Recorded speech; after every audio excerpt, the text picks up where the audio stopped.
तर कल्याण डोंबिवलीतील बेकायदेशीर इमारतींचा प्रश्न पुन्हा एकदा ऐरणीवर आलाय। डोंबिवलीतील समर्थ हाईट्स इमारतीला पुन्हा नोटीस बजावण्यात आलेली आहे, त्यामुळे इथल्या नागरिकांनी संताप व्यक्त केलेला आहे। सोबतच भाजपाचे पदाधिकारी दीपेश म्हात्रे यांनीही या प्रकरणी भाष्य केलंय।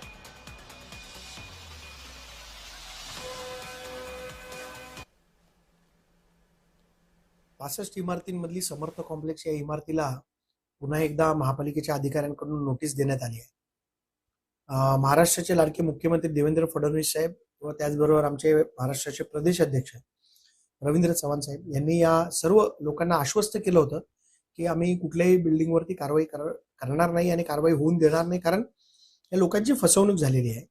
तरी पण जाणून बुजून काही दुसऱ्या बिल्डरांना इमारतींना वाचवण्यासाठी काही अधिकारी जाणून बुजून समर्थ कॉम्प्लेक्स या सोसायटीला जाणून बुजून नोटीस काढत आहेत।